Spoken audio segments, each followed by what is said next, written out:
I walked into the garage and saw my girlfriend kissing another guy inside a sports car she thought belonged to him. The problem? I knew exactly whose name was on it. Marcus had asked me to meet him near the restaurant. So I arrived almost 20 minutes early. I was about to text him when I remembered my car was still in the private garage across the street. That car was supposed to be Chloe's surprise. I had bought it only a few days earlier. I had not shown her yet because I wanted to make the weekend special.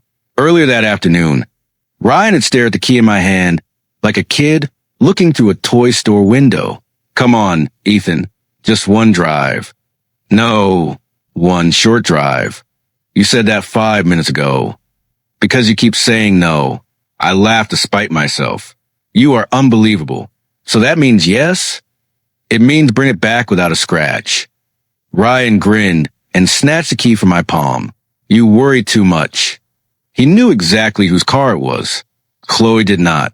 I had hated showing off money. I watched people change whenever they thought someone had more than them. That was why I kept my success around Chloe. I wanted her to love the man beside her, not what sat in his bank account. Ryan knew that. He had joked about it before. You hide everything good, he once told me. I protect what matters, I had answered. I crossed the street and entered the garage, expecting to see the car sitting where Ryan had left it. Instead, I heard Chloe laugh. I stopped. That laugh was familiar enough to pull me forward before my brain could warn me. Then I saw the car. My car. The passenger door was open, and Chloe was sitting sideways in the seat. Ryan stood close between the door and her knees. Too close. My chest tightened. Ryan. Chloe said softly. Someone could see us. Ryan leaned closer, then stopped smiling. I'm not smiling. You are. I hate you. No, you don't. Chloe reached up and touched his shirt. I forgot how to breathe. For one stupid second, I tried to create excuses. Maybe I had misunderstood. Maybe she was moving something from his shirt. Maybe there was some explanation that would make the scene less ugly. Then Ryan lowered his face toward hers. Chloe did not pull away. She kissed him. I felt something inside me drop. 3 years. 3 years of dinners, late night calls, promises, arguments, apologies, plans. And I was standing 20 feet away, watching her kiss someone I trusted. I should have walked over. I should have demanded answers. Instead, I stayed behind a concrete pillar and listened. Chloe whispered, we cannot keep doing this. Ryan chuckled. You said that last time. My stomach turned. Last time, 2 words erased the final excuse I had left. This is different, Chloe said. How? Ethan almost asked where I was yesterday. And what did you tell him? That I was with Olivia. Ryan laughed quietly. See? Problem solved. My hands curled into fists, but I forced them open. Then Chloe looked around the car with a smile. I still cannot believe this is yours. Ryan said nothing. She ran her fingers along the dashboard. Seriously, Ryan, this car is incredible. Ethan would lose his mind if he saw me sitting in something like this. Ryan smirked. He still did not correct her. The pain changed. A moment earlier, I had felt broken. Now I felt cold. Chloe had cheated on me, but she had also chosen Ryan while believing he owned the very car I had bought. My car, my money, my trust. I slowly stepped backward before either of them could see me. The key Ryan was holding had come from my hand, and the car Chloe was admiring was registered entirely in my name. I left the garage without letting either of them see me. By the time I reached the sidewalk, my hands were shaking hard enough that I almost dropped my phone. I called Marcus before I could change my mind. He answered on the second ring. Where are you? Across from the restaurant. You sound strange. What happened? I looked back at the garage entrance. I saw Chloe. With Ryan? Yes. Marcus went silent. Then his voice hardened. Tell me you confronted them. No. What? I walked away. Ethan, are you serious? Go back in there. I can't. You absolutely can. I said I can't. Marcus lowered his voice. What did you see? I swallowed. They kissed. Another silence. And it wasn't the first time. How do you know? She said they couldn't keep doing this. Ryan said she told him that last time. Marcus cursed under his breath. That's it, he said. Go back. Take the key. Tell Chloe you saw everything. Let both of them explain themselves while they're still sitting in your car. I stare at the traffic passing in front of me. No. Why? Because I need to know what I'm dealing with. You already know. Do I? She cheated on you. I know that. Then what else is there? I press my thumb against the edge of my phone. I need to know if tonight was one reckless choice or if everything has been a lie. Marcus sighed. You're going to hurt yourself digging deeper. Maybe. Then why do it? Because if I walk away tonight, I'll wonder what else I missed. Marcus was quiet for a moment. Call me if she contacts you. I will. She called less than an hour later. I watched Chloe's name glow on my screen before answering. Hey. Hey, babe. Where are you? Out. With Marcus. Maybe. What did you do tonight? Her answer came smoothly. I was with Olivia. My chest tightened. All evening. Pretty much. Did you go anywhere else?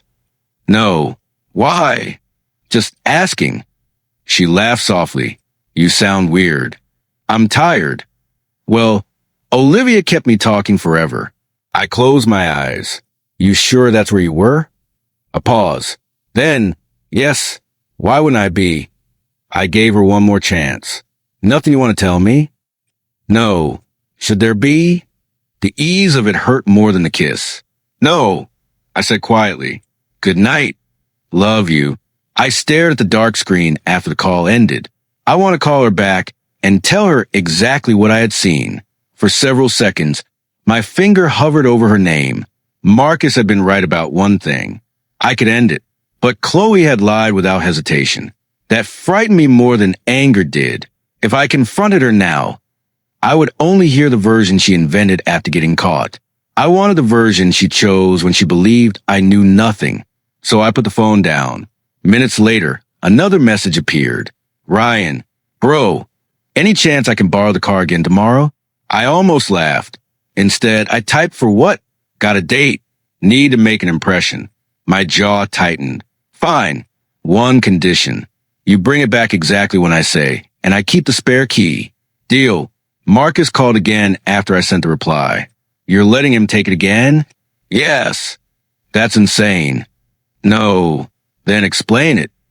I looked at Ryan's message again. I'm not giving Ryan another chance. What are you giving him? Enough room for the truth to expose itself. Later that night, Chloe texted me. Go to bed early. Exhausted. I was still staring at her message when Ryan texted minutes later. Bro, can I borrow the car tomorrow night? Got a date. Ryan took the car the next evening. I watched him drive away, but I did not follow.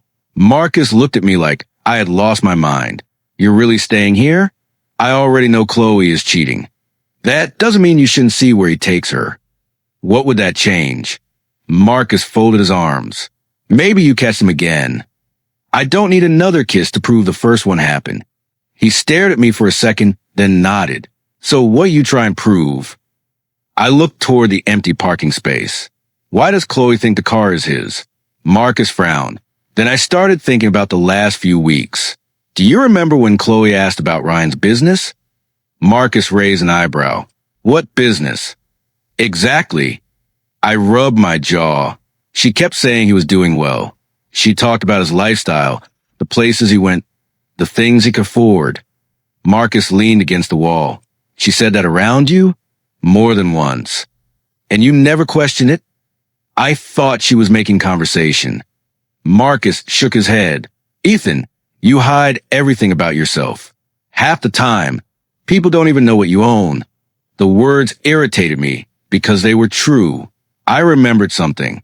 Chloe had once called Ryan fearless because he spent money without worrying about tomorrow. At the time, I had stayed quiet. I never told her I could afford things too. I had wanted my choices to speak louder than price tags. Now I wonder whether my silence had made it easier for Ryan to pretend. I don't like people treating me differently because of money. I know, but hiding everything leaves space for other people to write the story. That stayed with me. The next morning, I went to the private garage and found Mr. Harris near the entrance. Morning, Ethan. Can I ask you something?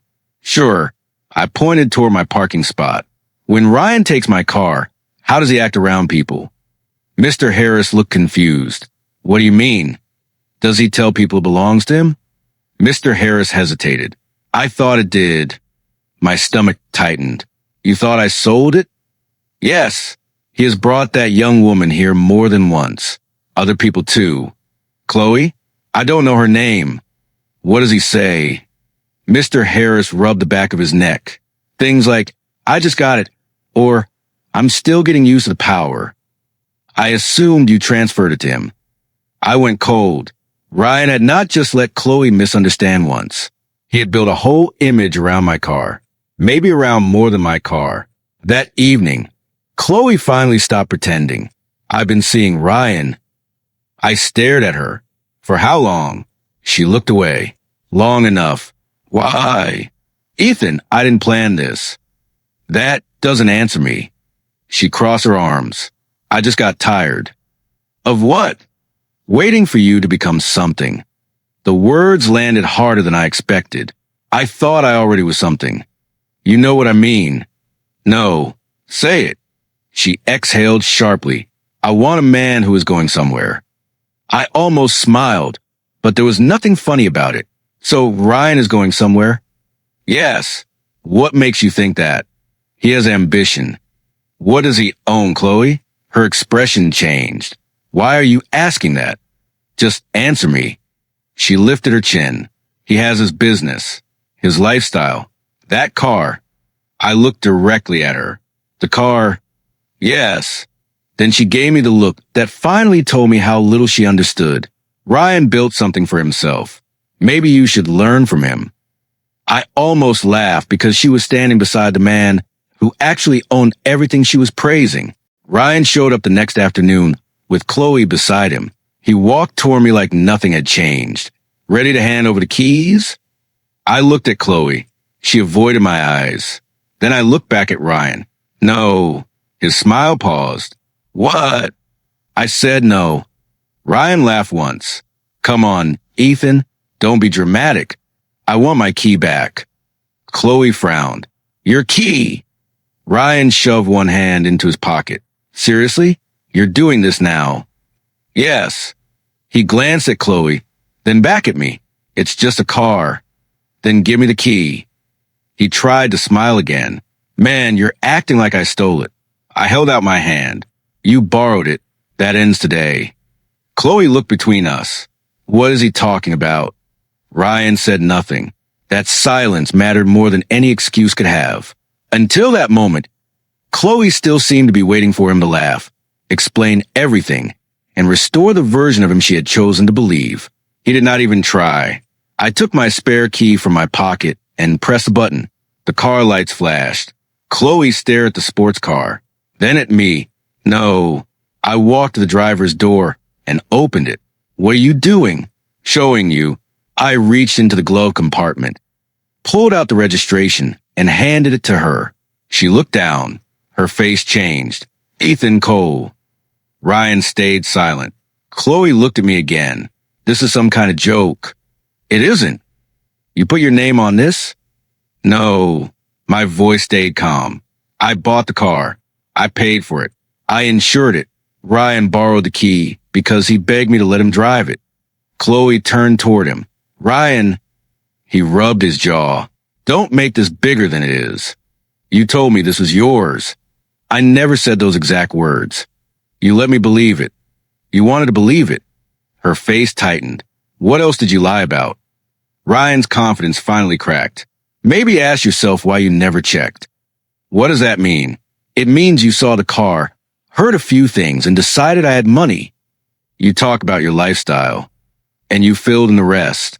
Chloe stepped toward him. So this is my fault? I'm saying you like the idea.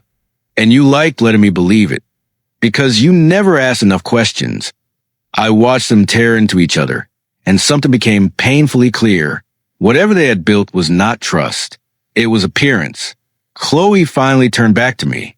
Ethan, this doesn't change what happened between us. No, it doesn't. I mean, Ryan lying about the car is separate. Separate from what? From us. I almost laughed. There is no us. Her lips parted. That's not what I meant. I know exactly what you meant. I stepped closer, but kept my voice low. The car changes nothing about your betrayal. Chloe's eyes dropped. You cheated before you knew the truth. She looked back at me. I made a mistake. No, you made choices. Ryan shifted beside her. I continued. The car only exposes what you were willing to betray me for. Silence followed. I expected satisfaction. Instead, I felt tired. The truth did not balance anything. It made things uglier and clearer. Ryan pulled the key from his pocket and slapped it into my palm. Fine, keep your car. I was always going to. He turned and walked away without another word. Chloe stayed. For the first time, she looked less angry than confused. I closed my fingers around the key. She stared at the car, then at me. Her voice dropped to a whisper. Ethan, if that's your car, what else haven't you told me? Chloe's question stayed between us. What else haven't you told me? I looked at her for a long moment. You really want to know? Yes. I nodded toward my car. You thought this was impossible for me to own because you decided a long time ago that I wasn't ambitious. Her face tightened. That's not fair. Isn't it? You lived in a small apartment. You wore simple clothes. You never acted like someone building anything big. I never said I was broke. You never said you were successful either. That's different. She crossed her arms. Then tell me. I took a breath. Marcus and I built a software business together. Chloe stared at me. A real business? Yes. How successful? Successful enough. Her eyes moved toward the car. So this came from that? Yes. Why didn't you tell me? I told you about my work. Not like this. You stopped asking. She looked away. I remembered all the times she had changed the subject when I mentioned a new client or a late night with Marcus. Somewhere along the way, she had decided my work was boring because I never dressed it up with expensive dinners or loud promises. I kept money out of our relationship on purpose. I said, why? Because I want to know you love me, not what I could buy. Her eyes hardened. So this was some kind of test? No, I never lied to you. I just didn't build my identity around money. That hurt because I also knew my silence had created distance. It did not excuse cheating. It did not excuse lying. But hiding parts of my life had given her room to make assumptions. Still, those assumptions were hers. You decided my work was unimpressive. I said. Then you stopped caring enough to ask. Chloe's eyes filled. I didn't know. You didn't want to know. I ended the relationship that day. That night, I stayed with my younger brother, Noah, the moment I told him everything. He nearly dropped his phone. She cheated with Ryan? Yes. In your car? Yes. And she thought it was his? Yes. Noah stood up. I'm posting everything. No. He froze. What? No public posts. Ethan, she humiliated you. I know. Then let people see who she is. I'm not turning my life into entertainment. She deserves it. Part of me agreed. I pictured Chloe reading hundreds of comments. I imagined Ryan's lies spreading everywhere. I imagined everyone laughing at them the way I had felt laughed at, without even being in the room. For one dangerous second, revenge felt like balance. Then I remembered how empty I had felt taking back my key. Noah, I don't want him controlling what I become. He sat down slowly. So you're just letting it go? No, I'm walking away. Over the next few days, Ryan's image started collapsing without my help.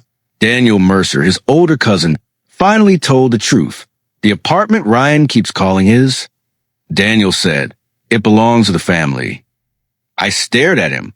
And his company position? Daniel shook his head, exaggerated. He made it sound much bigger than it is. Does Chloe know? She does now. That mattered more than I expected. Every detail stripped another layer from a man she thought she had chosen. The lifestyle, the apartment, the career, none of it looked the way she had imagined. Then one evening, someone knocked on Noah's door. I opened it. Chloe stood there crying. I'm not here to ask you to forgive me. I said nothing. My first instinct was to close the door, but the fear of her face stopped my hand before I could move. She wiped her face. There's something about Ryan you still don't know. I let Chloe inside because I wanted to hear the truth once. Only once. She sat across from me with both hands locked together. Ryan is telling people this was all me. I said nothing. He says I chased him because I thought he had money. He says I pushed everything. Did you? Her eyes dropped. Not the way he's saying. That's not an answer. She swallowed. He's making it sound like I planned everything from the start. I leaned back. And did you? Before she could answer, my phone buzzed. It was Olivia. I almost ignored it. But Chloe looked at the screen and went pale. Answer her. I did. Olivia's voice was quiet. Ethan, I need to tell you something. What? I should have told you earlier. Chloe closed her eyes. Olivia continued. Chloe was already emotionally involved with Ryan before that night in the car. My jaw tightened. How involved? They were messaging constantly, meeting without telling you, talking about what life would be like if she left. I looked at Chloe. She did not deny it. So it wasn't one bad night. No, Olivia said. It wasn't. I ended the call. For a few seconds, Chloe stared at the floor. Then she whispered, I'm sorry. I laughed once, but there was no humor in it. For which part? All of it. Be specific. Her eyes filled. I compared you to him. I stayed quiet. You were always simple. Same apartment, same clothes, same routines. Ryan looked exciting. He talked big. He made everything sound like he was moving forward while you were standing still. And that gave you permission to cheat? No. Her answer came fast. No, it didn't. I had expected excuses. Hearing her admit it should have felt satisfying, but it did not. It only made the betrayal clearer. So Ryan is blaming you now? Yes. And you came here because of that? Partly. What's the other part? She looked at me.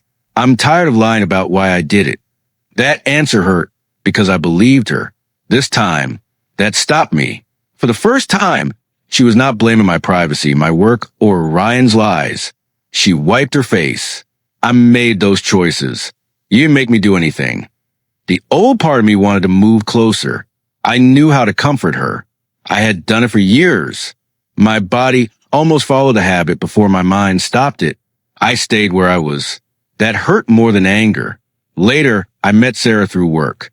We had known each other professionally. But recently we had started talking again after a project brought us into the same room.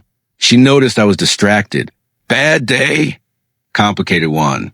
I told her enough to explain why. Sarah listened without interrupting. When I finished, she said, You know, forgiveness and reconciliation are not the same thing, right? I looked at her.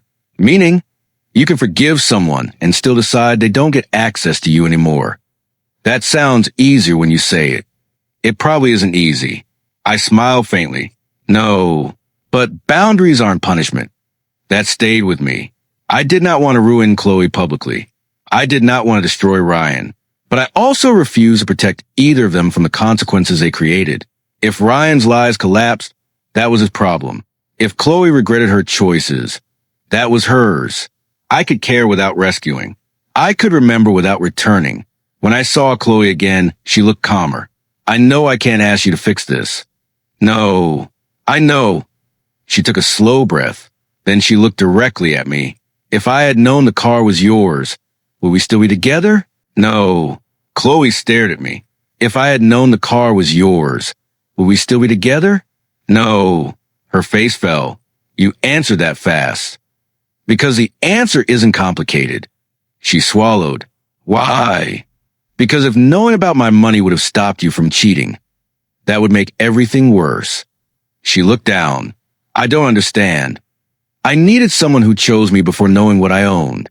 Her eyes filled. I did choose you. Until you thought someone richer came along. That's not fair. It's exactly what happened. She opened her mouth, then closed it. I kept my voice calm. If the car being mine changes how you feel now, then the car was always part of the problem. Chloe wiped at her eyes. So there's nothing I can say? No. What if I really regret it? I really believe you do. Her expression changed. So you don't hate me? No. Would that be easier? Maybe for you. Not for me. She stared at me. I don't know how you can be this calm. I'm not calm. I'm finished fighting with myself. Her expression changed. You believe me? Yes. I just don't think regret repairs trust. For the first time, she seemed to understand there was no hidden answer that could bring us back. A few days later, Ryan's image started falling apart. Daniel called me. I'm done covering for him. Covering what? Expenses, rent, things he keeps pretending he pays for himself. So you're cutting him off? Yes. I leaned back. Why tell me? Because he's blaming you. For what? For people finding out. I never told them. I know, but Ryan needs someone else to blame. I almost laughed. I haven't done anything. I know. That was the strange part. I did not expose Ryan. I did not call his friends. I did not post anything. His stories stopped matching reality. People who admired his image started stepping away. When they learned how much was borrowed, then Ryan came to see me. You happy now? I looked at him. About what? You ruined my life. No, you told people everything. Who? People I know. Name one person I called. Ryan went quiet. That's what I thought. You took everything from me. I shook my head. I took back one thing. What? My car. His jaw tightened. The rest was never yours. He stared at me, but I had nothing else to say. Later, Chloe found me again. Ryan and I are done. I looked at her. You came here to tell me that? Yes. Why? I thought you should know. I felt nothing. No victory. No relief. Just tiredness. She noticed. You don't care. I cared too much for too long. Her eyes dropped. I thought hearing that would matter to you. It doesn't. Not even a little? No. She looked wounded. But I did not take the words back. That surprised me too. I had spent days trying to understand why she betrayed me. As if finding the perfect reason would make the pain smaller. Instead, I had nearly lost myself inside the question. Chloe reached into her bag. I brought something. She placed a small object in my hand. Something I had given her years earlier. I closed my fingers around it. You kept this for a long time. And now, I think it belongs with you. She looked at me with tears in her eyes. I finally understand what I lost. For a moment, the old version of me wanted to ask her to stay. I didn't. I let the silence answer for me. Then Chloe turned away. This time, I did not ask her to stay. Weeks later, I sat behind the wheel of the same sports car with both hands resting on the steering wheel. For once, I did not see Chloe in the passenger seat. I did not see Ryan leaning over her. I did not hear that laugh from the garage. I remembered something else. I remembered the moment I finally stopped accepting disrespect because I love someone. Marcus dropped into the passenger seat and looked around. No, you could sell this thing. I glanced at him. Why? Too many memories. That used to bother me. And now, I started the engine. Now it feels like mine again. Marcus smiled. That sounds expensive and dramatic. It is an expensive car. That part won no. I laughed. I had thought getting rid of it would erase the humiliation. Now I understood that running from the memory would give it more power than it deserved. I had taken the car back without destroying anyone. My phone buzzed. Chloe. I almost ignored it, then opened the message. I'm sorry for everything. I'm not asking you to take me back. I just wanted you to know I finally understand what I did. Marcus watched my face. Her. Yes. What are you going to say? I thought for a moment. Then I typed. I hope things get better for you. Take care of yourself. Marcus raised an eyebrow. That's it. That's it. You're not leaving the door open? No. I sent the message. It did not feel cruel. It did not feel kind either. It felt finished. Ryan disappeared from my life after. I did not block roads for him or call people to expose him. I did nothing. That was enough. Once people learned how much of his image had been borrowed, the friendships built around that image started falling apart on their own. I heard less about him every week. Eventually, I stopped asking. Sarah noticed a change. We were talking after work when she smiled at me. You seem lighter. I feel quieter. That could be the same thing. Maybe. She studied me. So what happens now? With what? With you? I smiled. I work. I sleep. I stop making terrible decisions. That last one sounds ambitious. I'm trying. She laughed. There was something easy in the moment, and I liked it, but I did not turn it into more. Not yet. I had spent too long measuring my worth through someone else's choices. I was not going to rush into another relationship to prove I had moved on. Sarah did not need to become a replacement for Chloe, and I did not need another person beside me to prove I was okay. Later, I drove alone. The city lights moved across the windshield as I thought about everything that had happened. Chloe had mistaken my car for Ryan's. For a while, I thought that was the deepest insult. It was not. The deeper mistake was believing that appearances meant more than character. Ryan wanted to look successful. Chloe wanted to stand beside success. I had wanted to be loved without having to display mine. Maybe I had hidden too much. I could admit that now. Being private was not the same as being open. And the next time I cared about someone, I would not make them guess who I was. But I would never again accept betrayal, because I feared losing someone. That lesson belonged to me. So did the car. I pressed the accelerator and felt the engine answer. No anger. No revenge. Just movement. I once thought the worst part was seeing another man in my car with the woman I loved. In the end, the car was the easiest thing to take back.